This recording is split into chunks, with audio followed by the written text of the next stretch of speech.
a change in the weather. I was praying that you and me might end up together.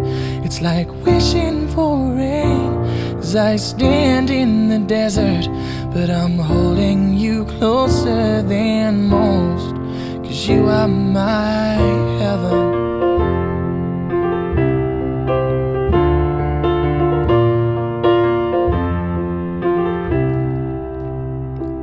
I don't wanna waste the weekend. If you don't love me, pretend a few more hours, then it's time to go. As my train rolls down the East Coast.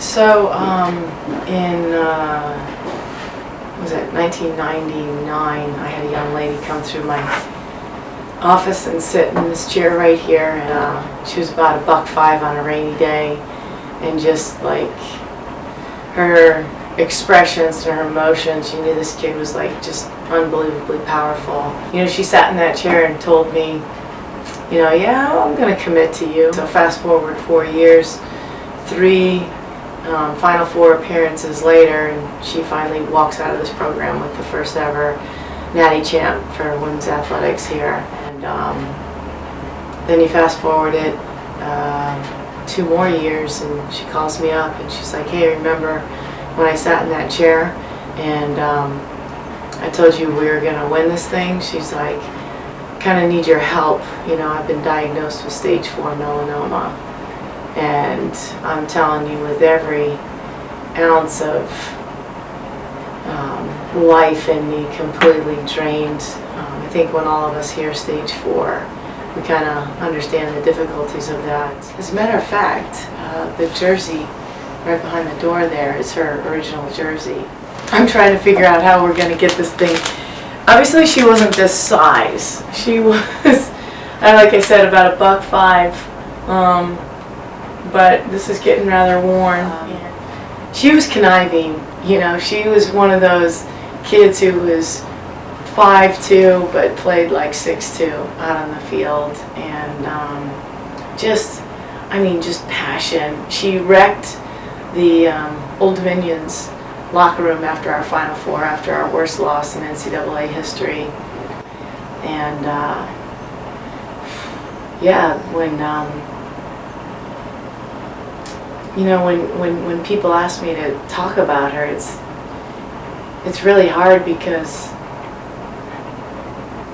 you know, when you're coaching these young women, you think about this is just a stepping stone, and she was destined for some great things, and she definitely had an impact on hundreds and thousands of people, because now everybody knows more about melanoma, and they certainly know more about Maria Whitehead. But she was a character on the field. She was always the wisecrack in the locker room. She always had something to say. Didn't even mind giving it back to the coaching staff.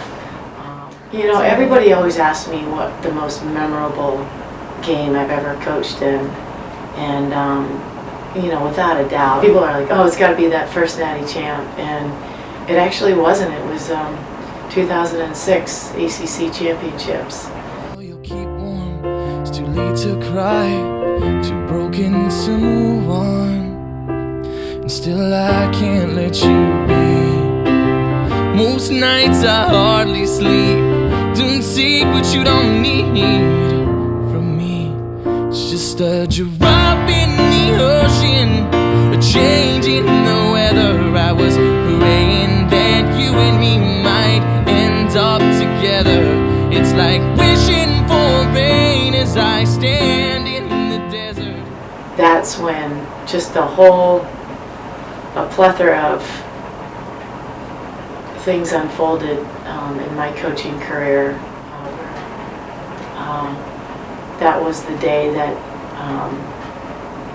we were going over to Duke Chapel and giving a eulogy with Maria's parents.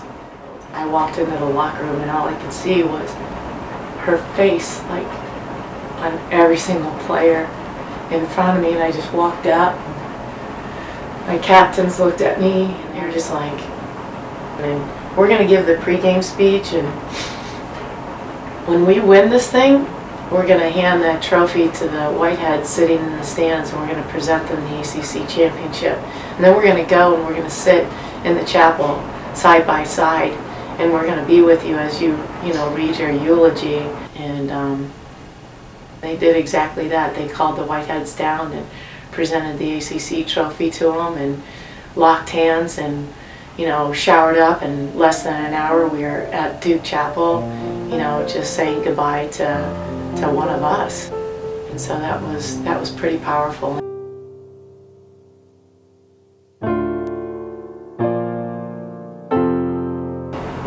This is a cancer-growing agent that started when she was younger, and in hindsight, had we caught it, she stood a chance. As long as I keep this story alive in their hearts, they're going to go on to do even greater things and causes in her memory than I could ever possibly imagine. Makes a coach proud.